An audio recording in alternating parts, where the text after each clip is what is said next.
자, 조일교 대표입니다. 11월 2일 무료 시황을 시작하도록 하겠습니다. 평소에 일요일 날만 올리다가요. 오늘 토요일 날 좀 일찍 올리게 됐네요. 이번 주는 주말에 큰 게 안 나올 것 같았어요. 네. 요거는 참고하시면 되고요.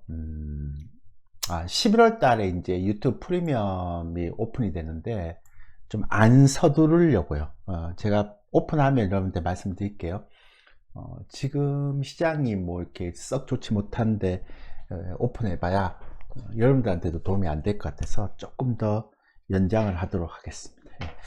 되면 무료 여기서 가장 먼저 말씀을 좀 드릴게요. 좀 보시면 대충 다 아시죠? 요거는 보시면서 얘기하시면 되고 우리 이제 고객센터입니다. 언제든지 뭐 종목 상담 이런 건 안 됩니다. 다 아시겠지만. 자, 시작할게요. 어제 이제 새벽에 굉장히 좀 독특한 일이 있었죠. 나스닥이 2%까지 이렇게 2%대까지 올라갔다가 이제 막판에 이렇게 빠졌는데 야간 선물도 보면 341.10까지 올라갔었어요. 그러니까 여기서 한 2.8 정도까지 급반등을 했죠. 근데 뭐 그런 일은 흔하지 않습니까, 대표님? 그게 뭐가 특이한 겁니까? 라고 얘기를 하는데 그 전에 몇 개 보여드릴게요. 저는 이제 보통 이제 이번 주도 그랬고 시간에 실적 발표 시즌이 있으면 항상 이렇습니다. 그러니까 시간에 주가가 더 큰 영향을 미치죠. 그 본장보다는.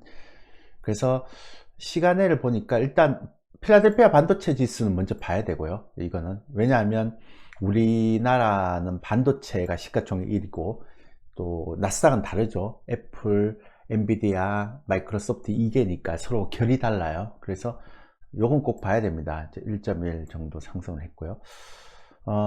어제 에너지 기업이 발표가 됐는데 엑스모빌하고 쉐보론하고 서로 반대의 실적을 발표했죠. 시간에서도 별 차이가 없었어. 그러면 지금은 에너지 기업이 시장의 중심이 아니다라고 보시면 되고요. 엔비디아가 뉴스가 하나 떴죠. 뭐 다들 아시겠지만 이제는 뭐 제가 얘기 안 해도 기사 금방 보니까요. 이제 다우로 이전한다는 얘기를 이제 하면서 8일 하나요?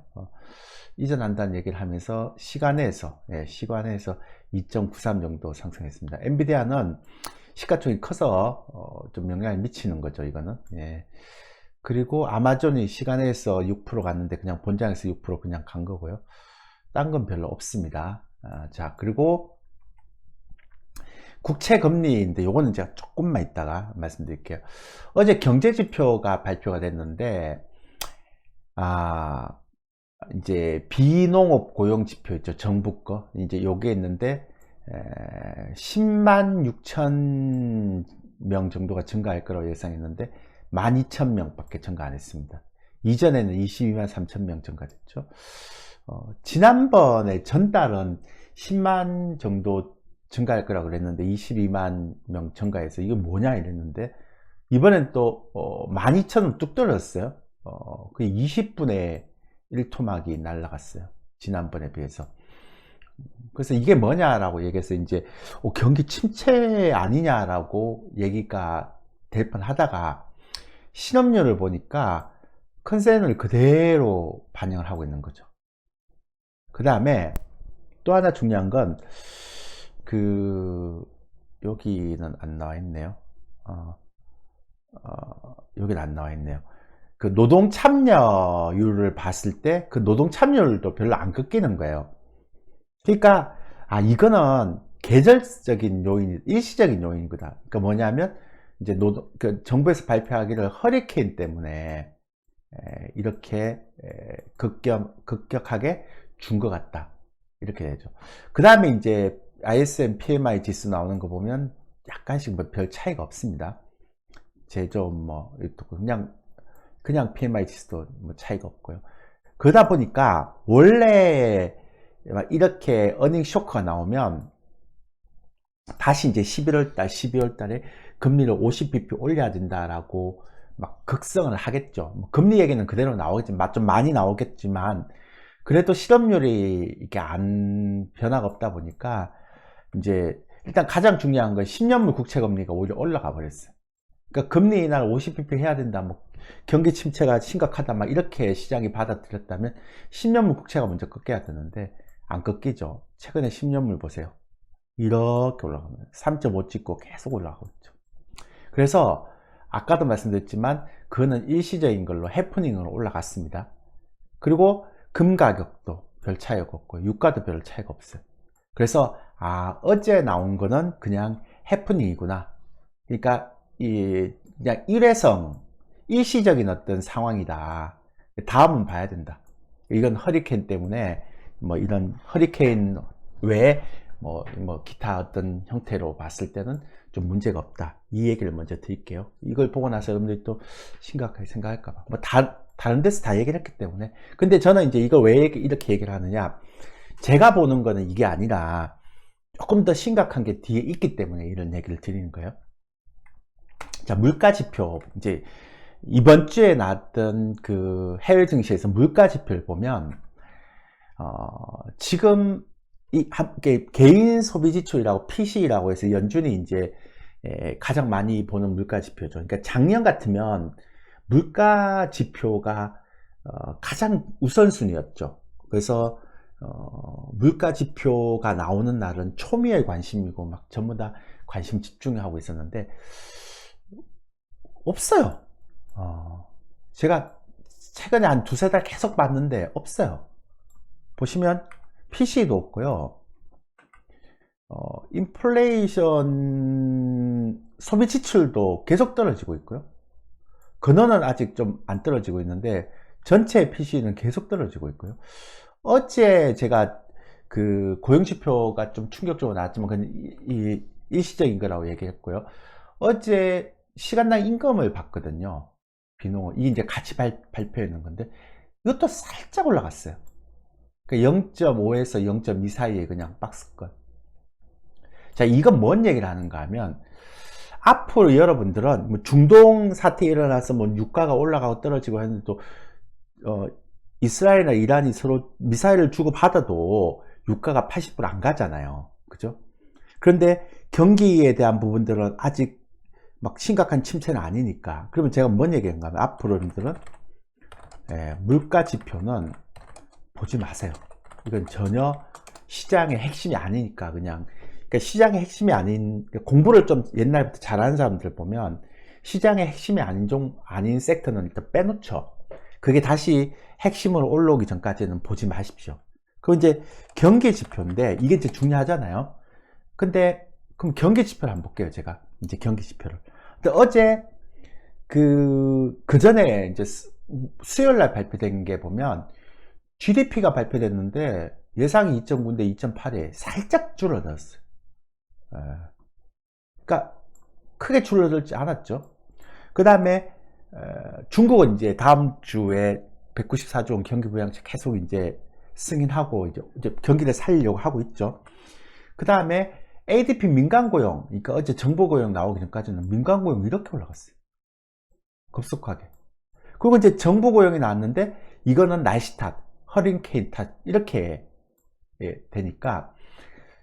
그리고 이제 또 한번 보면 그 실업률 변화가 없잖아요. 아까 제가 말씀드렸잖아요. 실업률 변화가 없으니까 이거 실업률이 크게 떨어지지 않은 상황에서 고용지표가 이렇게 나오는 건 그냥 이건 일회성이다. 그러니까 지난번에도 일회성으로 이렇게 올라갔고 이번에도 일회성으로 이렇게 내려간다. 이게 정확한 데이터가 아니다. 그러니까 정확한 데이터는 좀 머물러 있었던 한 10만 건 여기가 정확한 데이터다.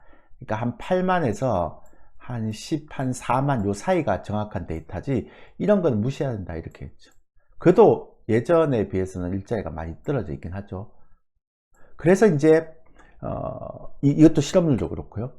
근데 이거 이제 세부 항목 찾아봐도 이거는 진짜 그 허리케인만 아니지만 그래도 그 좀 덜 좋긴 하죠. 예전보다는. 그죠? 예전보다 확실히 덜 좋긴 하죠. 예전에 이런 것보다는 덜 좋긴 합니다. 근데 이게 쇼크가 올 정도의 흐름은 아니다라는 게 세부 항목을 보면 알 수가 있잖아요. 그래서 11월달 25pp 이날 그냥 간다. 라고 얘기를 하는 쪽으로 지금 흘러가고 있는 것 같아요. 그래서 경기 쪽을 보면 경기는 그냥 연착륙이다, 아니면 노랜딩이다, 요런 형태인데, 자, 여기서부터 제가 중요할게요. 저는 요거는 어디까지나 지금 나오는 언론의 얘기고, 앞으로 경기 지표는 잘 봐야 된다. 특히나 제 분석이고 예측이라면 내년 상반기부터는 경기 지표는 잘 봐야 된다. 만약 내년 상반기에 급격하게, 내년 상반기라는 건 1분기 이후에 한 3, 4월 정도부터 그때 경기 지표가 좀 꺾여버리면요, 금리를 다 인하시킨 상태에서 경기 지표가 꺾여버리면 시장이 좀 심각해질 수 있습니다.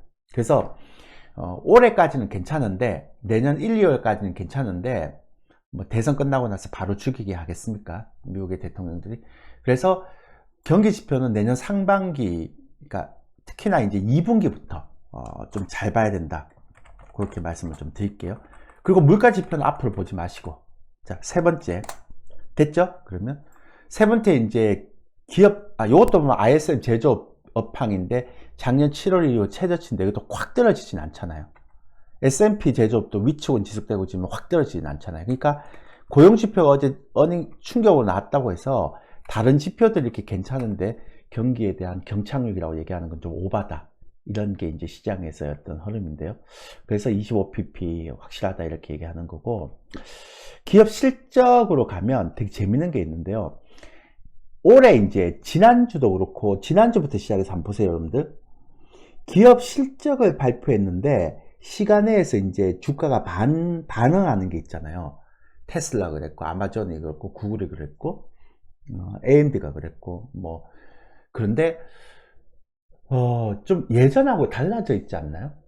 제가 실적을 보면서 느꼈던 게 이상하네. 그러니까 아까 고용지표도 그렇고요, 경기지표든 기업 실적이든 이런 것들이 나올 때 그 시장 반응이 전통적인 그런 시기하고는 좀 다릅니다.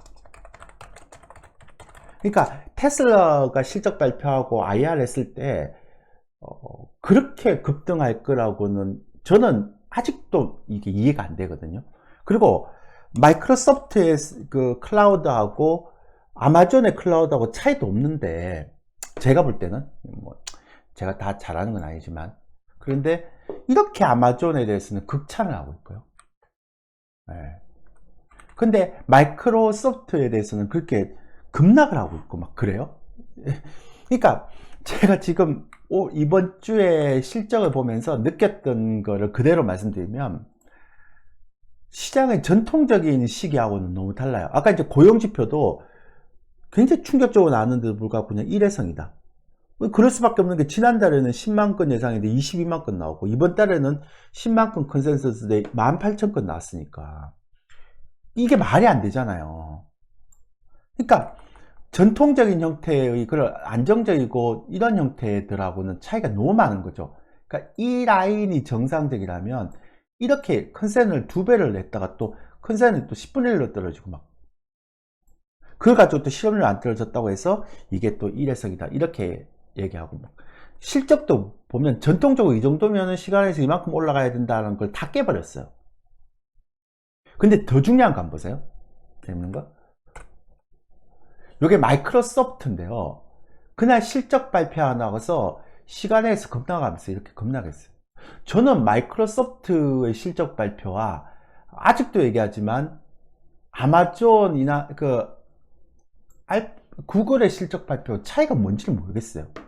근데 어쨌든 그렇다 쳐도, 그리고 AMD 떨어지죠. 근데 어제 알파벳 실적 그렇게 잘 나왔고 막 호평했는데 고점 맞고 해서 이렇게 떨어져 버렸어요. 그러면 이게 양봉을 하고 계속 땡겨야 될 거 아니에요. 그러니까 실적이 잘 나오든 안 나오든 급락, 안 나오면 바로 개발락, 잘 나오면 갭 상승해서 그냥 떨어지고.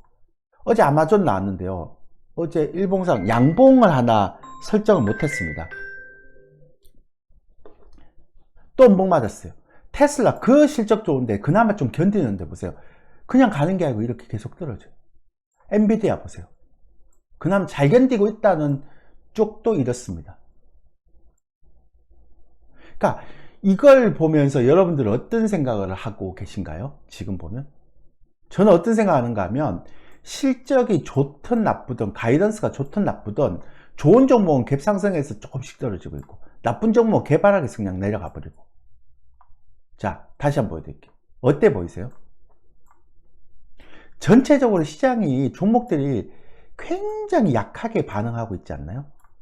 그러니까 강세장의 흐름이 아니라 호재가 나오든 악재가 나오면 바로 그냥 개발하기고, 호재가 나오더라도 갭 상승해갖고 연속적으로 가는 게 아니라 점진적으로 이렇게 조정을 받아버리는 형태잖아요. 그래서 실적도 혼조세, 그냥 시장의 예전처럼 시장의 예측대로 가는 게 아니라 좀 이상하게 가지만 그 이후의 변화도 전형적으로 약세장의 흐름을 계속 나타나고 있다, 이렇게 보는 거죠. 이게 이제 시장에서 정답을 찾는 거죠. 물론 이제 대선이 끝나면 또 어떻게 갈지를 좀 봐야 되겠지만. 그래서 제가 얘기한 확실한 거는 실적이 나든 안 나든 간에 시장의 종목들은 지금 힘이 없다라는 거.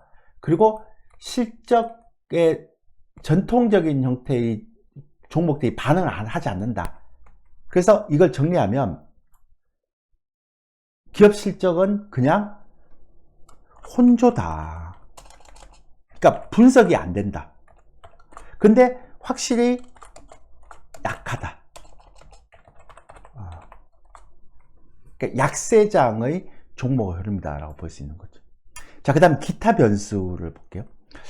한동안 잠잠했는데 이번 주 후반에 이란이 며칠 내에 이스라엘에 대한 보복 준비를 하고 있다는 기사가 나왔어요. 근데 이거는 만약 이란이 이스라엘을 다시 공격하면 또 이스라엘은 또 이란을 또 보복하겠죠.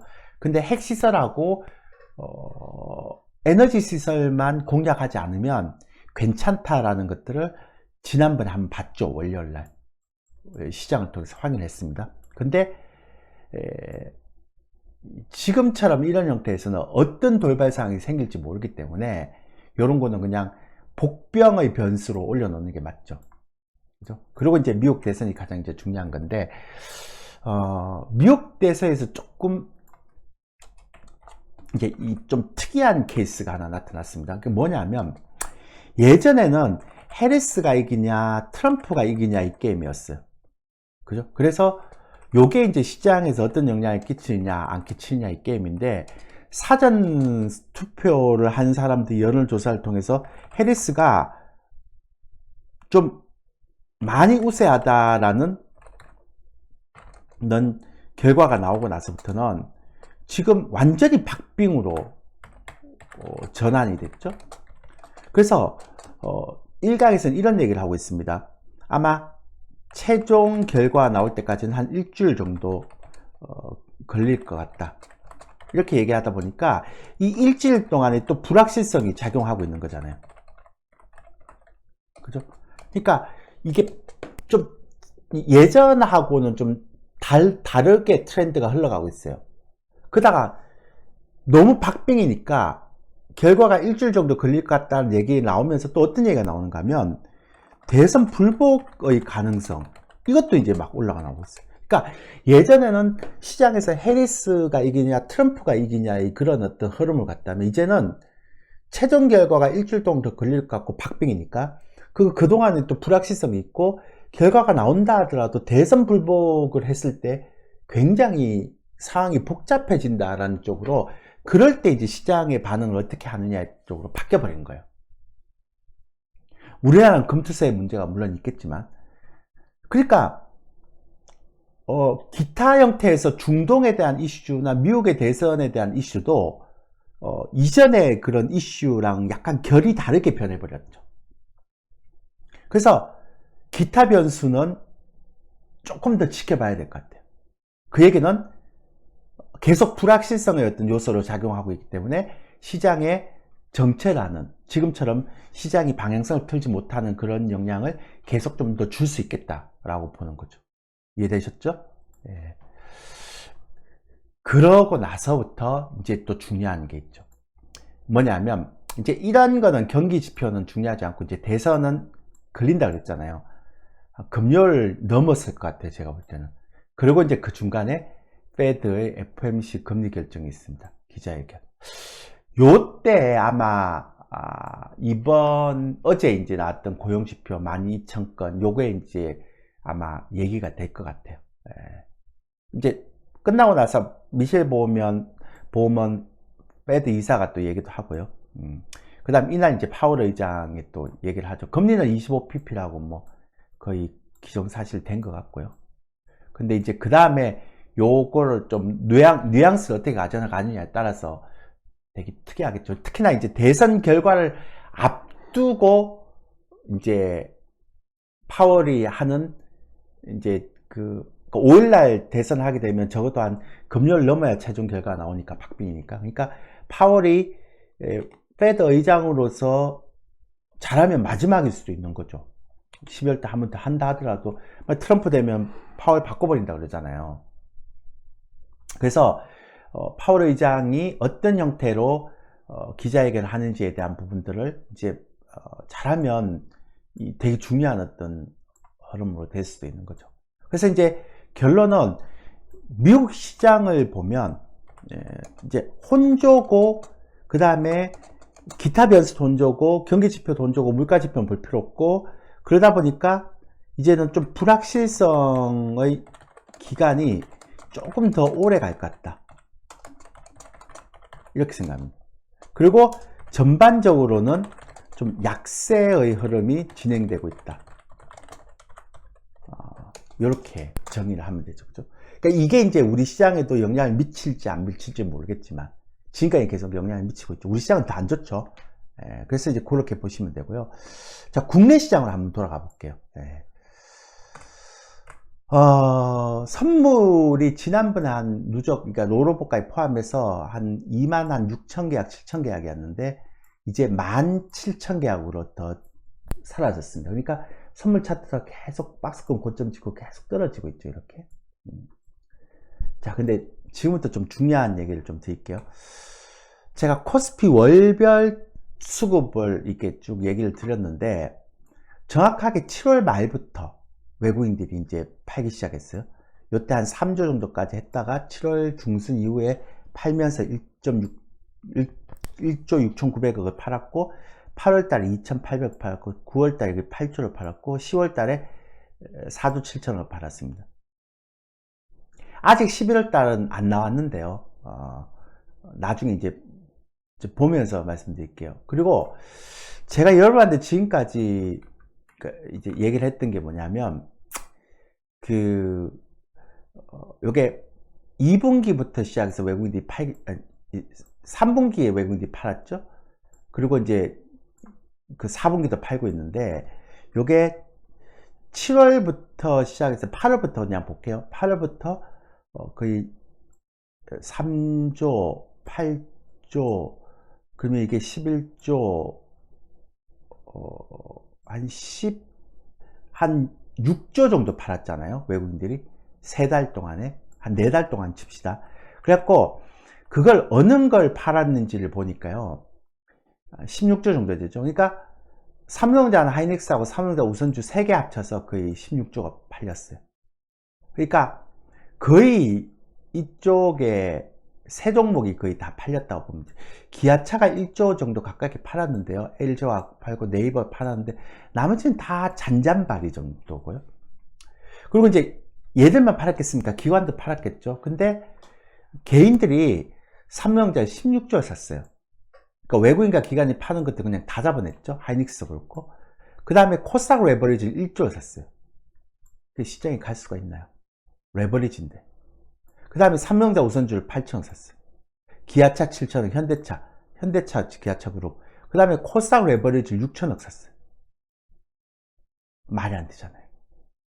그러니까 이거 두 개만 딱 보면 지금 시장의 지수가 왜 떨어지는지를 알 수가 있고 이 영향으로 종목들도 굉장히 힘이 없다는 걸 알 수가 있어요. 그래서 제가 우리 회원들한테도 제가 말씀드렸는데 분기를 봤을 때 외국인들이 지난번에 막 분기처럼 이렇게 막 매도가 이렇게 막 나오는 이런 형태는 아니지 않느냐. 이렇게 많이 팔고 있긴 한데, 그래도 많이 사지 않았나. 근데 이렇게 하다가, 정확하게 3분기부터 팔고 4분기도 이렇게 파는데, 이 샀던 것들에 대한 누적이 있기 때문에 뭐, 아직은 걱정하지 않지 않느냐. 그런 생각을 하고 있는데, 월봉도 있잖아요. 올해 2024년도 아직 외국인들의 누적은 8조 6천억 정도 순매수다라고 얘기를 하면서 안심을 했잖아요. 근데 제가 이제 좀 놓치고 있는 게 있는가 싶어서 요거를 그냥 분기 말고 좀 긴 차트의 수급을 한번 봤어요. 그래서 2009년부터 한번 봤죠. 네. 왜 2009년부터 보는가를 보면 2009년부터 외국인들이 우리 시장에서, 그러니까 2008년도 리만브러스 사태 이후에 2009년부터 엄청나게 매수를 했거든요.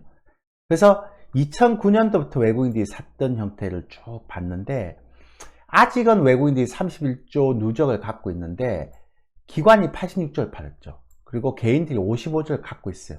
언제 갖고 있느냐? 2020년도에 47조를 샀고요, 개인들이. 2021년도에 66조를 샀어요. 그러니까 이 두 해에 산 것만 해도 거의 한 110조가 넘어갔어요. 그리고 2022년도에 16조를 샀으니까 한 130조를 산 거죠. 3년 동안에. 이렇게. 근데 개인들이 2023년도에 13조 팔고요. 2024년도에 4조 팔았어요. 그러니까 다 그런 건 아닌데 개인들이 103조를 사고 지금 한 17조를 팔았나요? 그러니까 결과적으로 무슨 얘기인가 하면 요것만 보고 수급을 판단하기에는 아직도 개인들의 매물대가 너무 많고 그거에 대해서 빠져나오지 않은 수급도 되게 많다는 거예요. 그러면 얘네들이 많이 가지고 많이 고점에서 많이 갖고 있는 섹터들은 올라갈 수가 있습니까? 올라갈 때마다 저항대인데. 그래서 가장 많이 갖고 있던 게 뭐냐면 삼성전자하고 그 다음에 네이버, 카카오, 그 다음에 2차전지. 근데 다 보세요. 어떤 특징이 있습니까? 네. 시장의 시총 상위라는 거예요. 그러니까 우리 증시가 올라갈 수가 없는 거예요. 시장이 박스권에 계속 갇힐 수밖에 없는 거예요. 그리고 종목별 차별화 장세가 나올 수밖에 없는 거죠. 왜? 2020년부터 시작해서 2021년, 2022년도 개인들이 샀던 160조의 물량 중에 이제 2023년도, 2024년 빠져나온 물량이 기껏 해봐야 16조밖에 안 된다니까요. 아직 대부분 이 위에 다 매물대로 잡혀 있는 거예요. 이해되시죠? 그래서 저는 상당히 오랫동안 박스권에 그냥 갇힐 것 같다. 생각보다 이쪽에 있는 개인들의 물량이 잘 안 빠져나온다. 이렇게 말씀드리고 싶은 거죠. 이해되시죠? 그래서 올해 개인들이 엄청나게 많이 판 것처럼 보이지만, 보세요. 개인들이 올해 많이 판 것처럼 보이지만, 요거 제가 좀 조정을 좀 해서 보여드릴게요.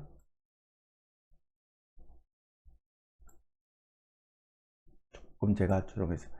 개인들이 올해 엄청나게 많이 판 것처럼 보이죠? 올해 1월달 볼게요. 네. 올해 굉장히 많이 판 것처럼 보이지만 올해 4조밖에 안 팔았어요. 코스피. 그럼 작년에는 얼마 팔았느냐? 아까 마찬가지로 보여줬죠. 13조밖에 안 팔았다니까요. 근데 여기에서 샀던 게 160조인데 130조인데 그러면 16조 정도면 한 10분의 2도 안 되게 밖에 안 나왔잖아요. 그러니까 막힐 수밖에 없다는 거예요. 시장이 좋을 수가 없는 거죠. 이해되시죠? 제가 얘기하는 거. 또 하나, 그래서 요걸 좀 하고, 어제 이제 월별 수출 증감률이 나왔는데요. 이제 제가 기자들 그렇게 쓰면 안 된다고 제가 지난번에 말씀드렸는데, 4.6 이제 수출 증감률이 나오니까 또 그러더라고요. 작년 대비 많이 증가됐다. 이렇게. 그러니까 막 2021년도 10월 달도 안 좋았잖아요. 2.3이니까. 그러니까 2021년도 대비해도 올라갔고 2022년도 대비해도 올라갔다 이렇게 얘기한다. 그래갖고 막 반도체도 수출 엄청 증가됐고 근데 주가 떨어지잖아요.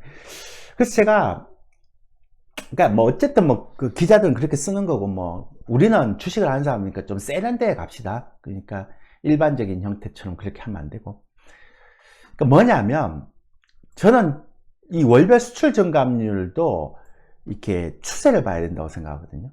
근데 제가 이때도 되게 경고를 많이 했는데 이때도 보면 고점과 저점이 계속 낮아지고 있죠. 이렇게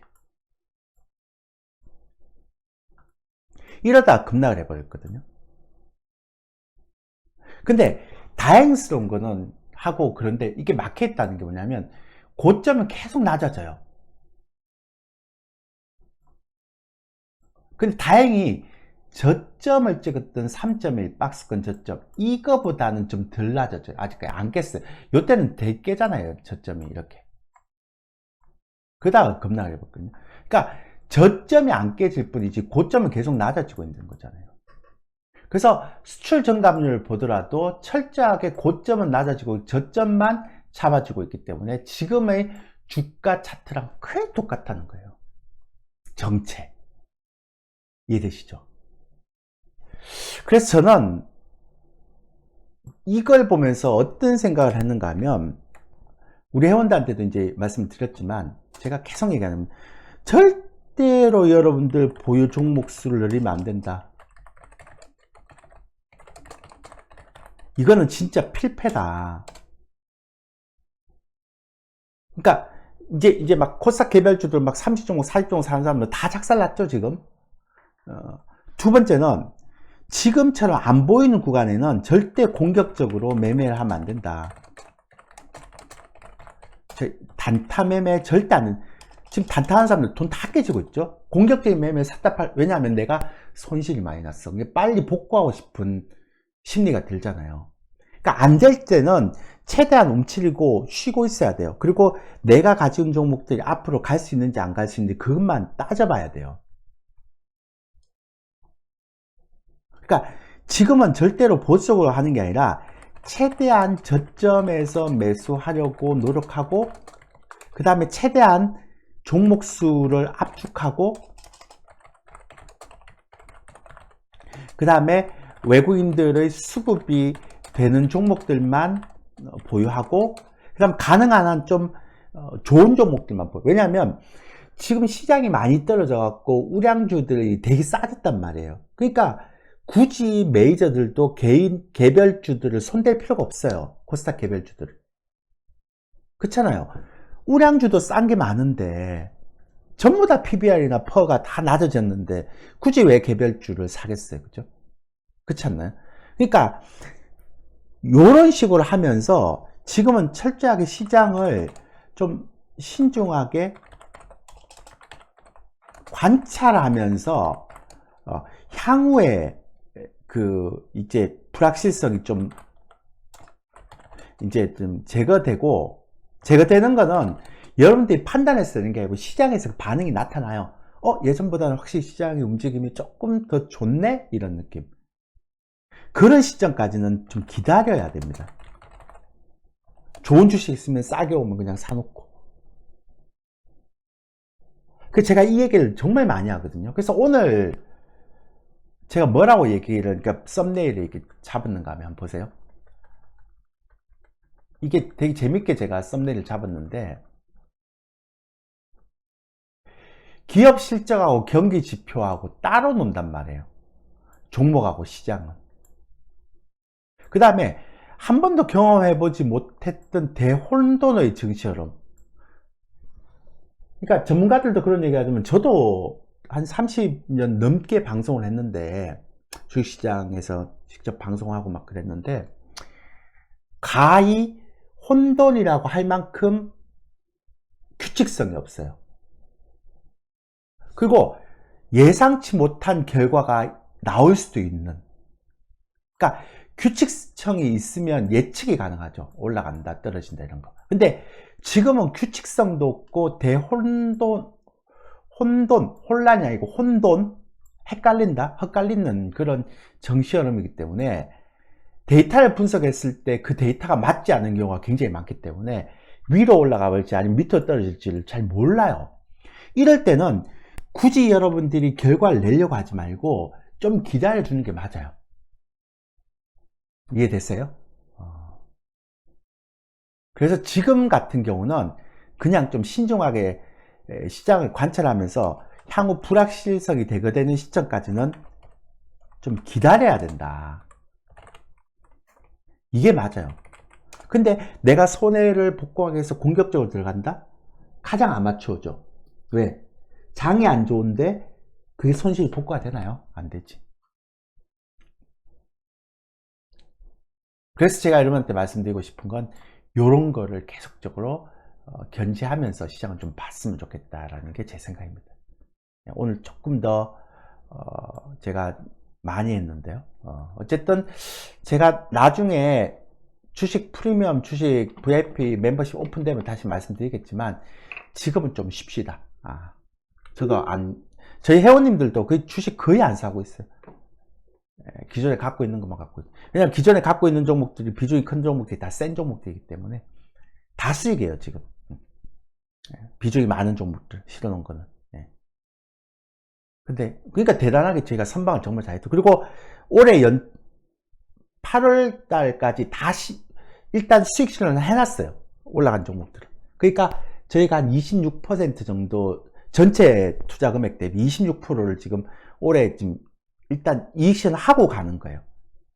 그리고 제가 지금 더 이상 공격적으로 안 하고 있는 상태거든요. 그러니까 저처럼 시황을 보는 사람들은 확실히 느끼죠. 이제는 좀 조심해야 되겠구나, 종목 수를 줄여야 되겠구나, 이런 것들이 남들보다 좀 빨리 느낍니다. 그래서 그대로 이제 그 자산 운영을 하고 있고 컨설팅을 하고 있고 이렇습니다. 이해되시죠? 그죠? 그렇게 접근하면 될 것 같습니다. 절대 무리하지 마세요. 무리할 수 있는 시장이 아닙니다. 자, 이상입니다.